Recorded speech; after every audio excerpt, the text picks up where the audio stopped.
हमारे नेताओं में यह साहस हुआ करता था कि दंगाई रथ के सामने खड़े हो जाएं और रथ अगर न रुके तो रथ चलाने वाले को जेल में डाल दें। संविधान की शपथ ली है तो कोई दंगाई भीड़ अगर किसी पर हमला करने जा रही हो तो उसको रोकने के लिए, कानून और संविधान को बचाने के लिए अगर गोली चलानी पड़े तो भी चलाने का साहस था। ये वक्त ऐसा है कि ये सारी बातें बोल दीजिए तो लोगों की भावना आहत हो जाती है, और इस पर भावना नहीं आहत होती कि जो राम को लाए हम उनको लाएंगे। राम किसको लाए थे और कौन राम को ला रहा है? जिल्ले इलाही की 1000 फोटो लगी है और राम की 1 फोटो लगी हुई है। देखा आपने वो तस्वीर? इससे भावना आहत नहीं होती। 22 जनवरी को उनकी तरफ से ऐलान होगा कि आज से यह भारत अब राम राज्य में प्रवेश करेगा। 22 जनवरी के बाद इस देश के SC ST OBC का इम्तिहान होगा कि 22 जनवरी के बाद भारत का संविधान कितना बचेगा। एक राम दशरथ का बेटा, एक राम है घर घर लेटा, एक राम का सकल पसारा, एक राम सब जग से न्यारा। हम तो कबीर के राम को मानते हैं। कस्तूरी कुंडल बसे मृग ढूंढे बनमाए, और ऐसे घट घट राम है दुनिया देखे नाय। और आज राम को वहीं ले आ रहे हैं भैया, उंगली पकड़ के ले आ रहे हैं। ऐसे गांव के लोग ये नहीं समझते कि मंदिर किसी सुप्रीम कोर्ट के ऑर्डर से बन रहा है, वो समझते हैं कि जिल्ले इलाही बनवा रहे हैं, अपनी जेब के पैसे से बनवा रहे हैं। अच्छा तो ये हुआ कि उन्हीं के धर्म गुरु ने कह दिया कि ये तो पाप हो रहा है, अधूरा मंदिर बन रहा है। अब कहो उनको सनातन विरोधी। बहुत बुरा वक्त आने वाला है और इसकी घोषणा नहीं होगी, ये चुपचाप आएगा। रामराज आएगा तो शंभू वध होगा। ये शिकारी आएगा, जाल फैलाएगा, दाना डालेगा, फंसना मत, जाल में कबूतर ही फंसाए जाते हैं। राम आएंगे, गाने बज रहे हैं। और आज ही जिल्ले इलाही का एक भाषण हुआ है। मैं जब जिल्ले इलाही कह रहा हूं तो समझ तो रहे ना किसको कह रहा हूं, क्योंकि वैचारिक मंच पर नाम नहीं लिया जाता बहुत हल्के लोगों का। यह नाम सावित्रीबाई फुले का लिया जाता। उन्होंने कहा कि बहुत दिनों तक वो टेंट में थे तो उन्हें बहुत पीड़ा है।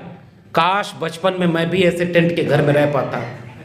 शायद उन्हें नहीं दिखता कि आज भी इस देश की बहुसंख्यक वंचित शोषित जमात के लोग टेंट जैसी झोपड़ी के घर में रह रहे हैं जिनमें अभी कोई उजाला नहीं पहुंचा है। और उनकी हकमारी इतनी ज़्यादा हुई है कि वही जिल्ले इलाही घोषणा करता है कि 5 किलो अनाज अगले 5 साल तक 80 करोड़ लोगों को मुफ्त में मिलता रहेगा।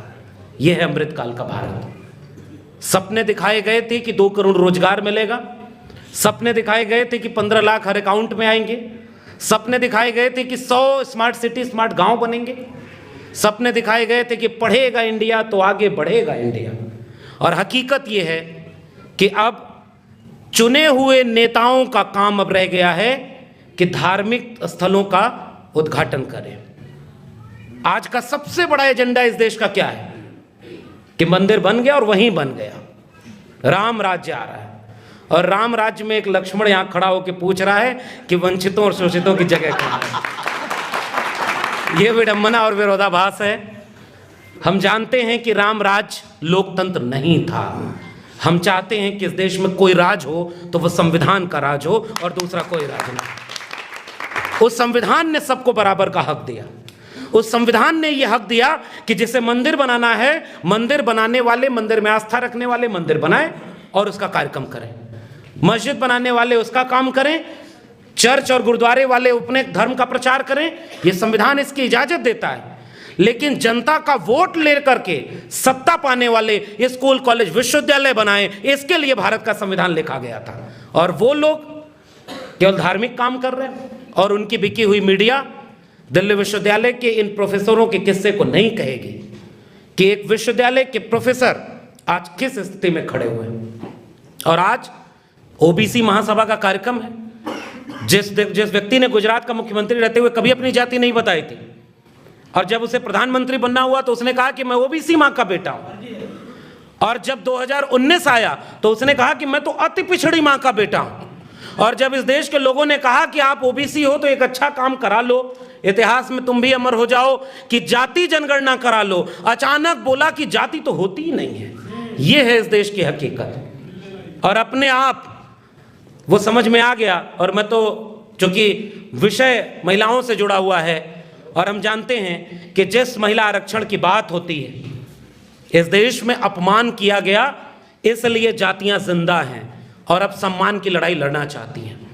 इसी देश में कर्पूरी ठाकुर जब मुख्यमंत्री थे, चुने हुए मुख्यमंत्री थे, राम नरेश यादव चुने हुए मुख्यमंत्री थे, तो यहां से गाली इन्हें दिल्ली के गलियारों से चली करती थी कि दिल्ली से चमड़ा भेजा संदेश, बार बनावे कर्पूरी और भैंस चरावे राम नरेश। वो इतिहास इसी देश का है और बहुत पुराना नहीं है, 30-40 साल 50 साल हुआ है मुश्किल से। बीपी मंडल साहब के विरासत के सूरज मंडल साहब यहां बैठे हुए हैं, वो बार बार इतिहास इस देश के ओबीसी लोगों को बताने की जरूरत है। वो तो जमींदार परिवार के थे, आर्थिक और सामाजिक रूप से बहुत सक्षम थे, और जब बीपी मंडल साहब मुख्यमंत्री थे और गंगा में आग लग गई तो बिहार के सदन में खड़े होकर एक आदमी ने कहा कि शूद्र मुख्यमंत्री बनेगा तो गंगा में आग नहीं लगेगी तो क्या होगा। बीपी मंडल साहब ने कहा कि देखो हम तो मुख्यमंत्री बने हैं, गंगा में आग लगी है वो तेल रिसने से लगी है, लेकिन हमारे यहां होने से तुम्हारे सीने में जो आग लगी है इसे हमें और भड़काना है ताकि बराबर का समाज बनाया जा सके। आज उसी बिहार, उसी इतिहास को याद करते हुए जब कोटा विद इन कोटा की मांग की गई थी, क्योंकि विषय है महिला आरक्षण का, नई संसद बनाई गई, नया भारत बनाने का ख्वाब दिखाया गया। सुबह ही जिल्ली इलाई ने यह भाषण दिया कि यहां बैठकर यह तय हो जाएगा कि भाषा आपकी बताएगी कि कौन विपक्ष में बैठेगा कौन पक्ष में बैठेगा, और शाम तक उन्हीं का सांसद इस देश के चुने हुए मुसलमान सांसद को कटुआ, मुल्ला और आतंकवादी कहता है। यह नई संसद के पहले दिन की घटना है। उस जगह पर आज आप सम्मान और हक की लड़ाई लड़ने आए, इसलिए वंचित शोषित सबकी बात करते हैं।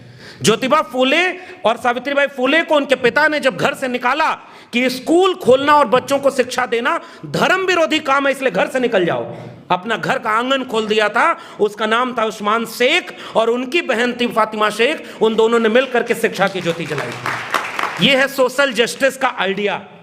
सब मिलकर के वो कलम और किताब का भारत बनाना चाहते थे। उस नई संसद में खड़े होकर पहला कानून पेश किया, नारी शक्ति वंदन अधिनियम, और ऐसा नाम दे करके जब मांग हुई कि कोटा विद इन कोटा उसमें होना चाहिए। एक दौर था, और ये आखिरी बात है चूंकि बहुत वक्त हो गया है, एक दौर था हमारे नेताओं में ये साहस हुआ करता था कि दंगाई रथ के सामने खड़े हो जाएं और रथ अगर न रुके तो रथ चलाने वाले को जेल में डाल दें। यह साहस हमारे नेताओं में एक जमाने में हुआ करता था।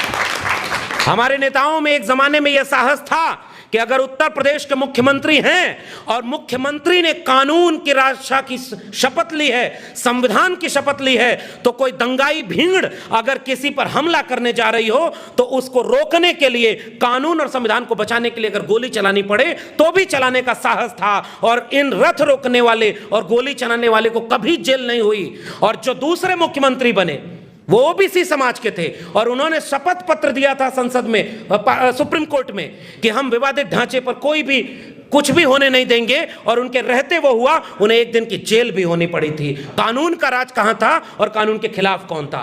आज चूंकि वक्त ऐसा है कि ये सारी बातें बोल दीजिए तो लोगों की भावना आहत हो जाती है, और इस पर भावना नहीं आहत होती कि जो राम को लाए हम उनको लाएंगे। राम किसको लाए थे और कौन राम को ला रहा है? धर्म कहां खड़ा है भाई? जिल्ले इलाही की 1000 फोटो लगी है और राम की 1 फोटो लगी हुई है। देखा आपने वो तस्वीर? इससे भावना आहत नहीं होती। इसलिए आज वक्त ये है, 22 जनवरी को उनकी तरफ से ऐलान होगा कि आज से ये भारत अब राम राज्य में प्रवेश करेगा। 22 जनवरी के बाद इस देश के SC ST OBC का इम्तिहान होगा कि 22 जनवरी के बाद भारत का संविधान कितना बचेगा। इसकी तैयारी हमें करनी है संविधान को हाथ में लेकर। और महिला कोटा विद इन कोटा और उसका वो किस्सा कि जब सदन में खड़े होकर लालू, मुलायम और शरद यादव ने विरोध किया तो उन्होंने कहा था 3 यादवाज अगेंस्ट वुमेन रिजर्वेशन, जबकि शरद जी ने खड़े होकर कहा कि 33% क्या 50% करना है तो 50% रिजर्वेशन महिलाओं को दो, लेकिन कोटा विद इन कोटा के साथ ये मांग होनी चाहिए। लेकिन अखबार में कौन, टेलीविजन में कौन, और महिला विरोधी घोषित कर दिया। आज हम शुक्रिया अदा करते हैं उन पार्टियों का भी जो 2010 में जाति जनगणना के समय थोड़ी चाल चल दी है, इसलिए जाति जनगणना एक्ट के तहत नहीं हो पाई, लेकिन आज वो भी जाति जनगणना की बात करते हैं, न्याय यात्रा निकाल रहे हैं और वो कहते हैं कि सामाजिक न्याय होना चाहिए। तो हम विचारधारा के साथ उन सारे लोगों के साथ खड़ा होना चाहेंगे जो वैचारिक रूप से हमारे साथ खड़े। और उन्होंने ये कबूल किया कि हमसे अतीत में गलती हुई कि हम कोटा विद इन कोटा की मांग नहीं मान पाए थे। तो हम तो जानते हैं दिल बड़ा करने का वक्त है। आज अभी हमारे एक लोग कह रहे थे कि शिकारी आएगा जाल फैलाएगा, दाना डालेगा फंसना मत। ये बात तो हम लोग देश में घूम घूम के कह रहे हैं। ओबीसी महासभा के कार्यक्रम में इतने वक्ता क्यों रखे गए? क्योंकि अगर कोई नहीं बोल पाएगा तो कल नाराज हो जाएगा। शाम को ट्वीट करेगा कि अब तो लगता है ओबीसी महासभा टूट जाएगी, वो केवल वही नेता बन रहे हैं, मजबूरी है इनकी।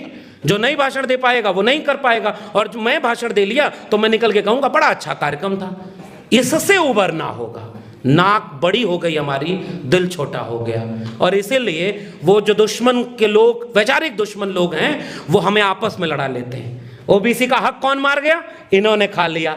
भाई जाति जनगणना करा के हमको बता दो, 2 कदम हम पीछे हो जाएंगे। हम तो तुम्हारे हित की बात कर रहे हैं। बिहार सरकार को यहां से क्रांतिकारी सलाम करिए कि उसने जाति जनगणना कराकर बता दिया कि 3% वाले 60% से 90% कब्जा किए हैं, और जो 63% हैं वो 23% भी नहीं कब्जा किए हैं। ये आइडिया ऑफ इंडिया का सवाल है। इसलिए जाति जनगणना आज इस देश में जो भी उठाए इस मांग को, हमें उसके साथ खड़े होने का वक्त है। और 2024 का चुनाव, ये आखिरी बात बोलना चाहता हूं, एक राम दशरथ का बेटा, एक राम है घर घर लेटा, एक राम का सकल पसारा, एक राम सब जग से न्यारा।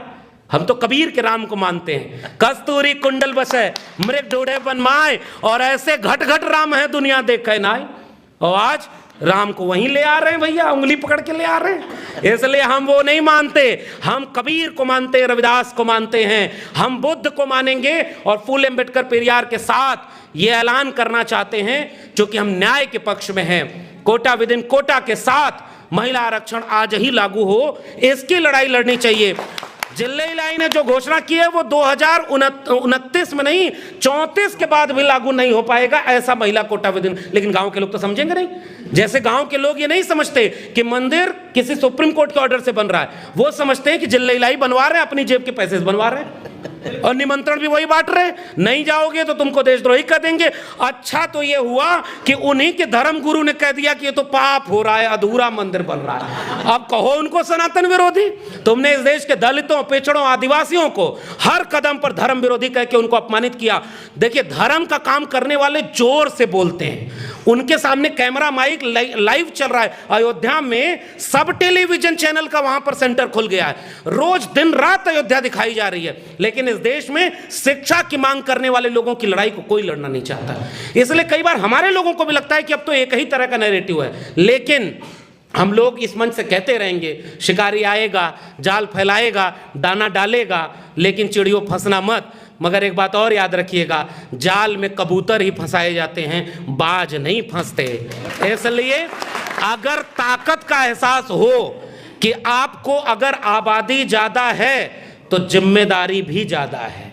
और मैं ओबीसी लोगों से एक ही गुजारिश करता हूँ, प्रोफेसर रतन लाल ने जो बात कही उसको इंडोर्स करते हुए कहता हूँ, डॉक्टर रितु अगर कोई लड़ाई लड़े और उसके साथ अगर ओबीसी के लोग नहीं खड़े हैं तो माफ करिए 85% की बात करना बेमानी है। अगर डॉक्टर लक्ष्मण यादव के साथ अन्याय हुआ और उसके साथ पूरा दलित समाज खड़ा हुआ तो ये बताने की जरूरत नहीं है कि 85 और 90% लोग एक हैं, क्योंकि वो रिश्ता सामने दिख जाता है जरूरत पड़ने पर कौन किसके साथ खड़ा है। आखिरी वाक्य, दिल बड़ा करें और नाक छोटी कर लें। आइए मिलकर के, बहुत बुरा वक्त आने वाला है और इसकी घोषणा नहीं होगी, ये चुपचाप आएगा। रामराज आएगा तो शंभूक वध होगा। इसलिए हम शंभूक को मानने वाले लोग एक सवाल करते हैं कि राम राज नहीं, आप राम को अपने पास रख लो, राज हमारे पास दे दो, हम संविधान का राज बना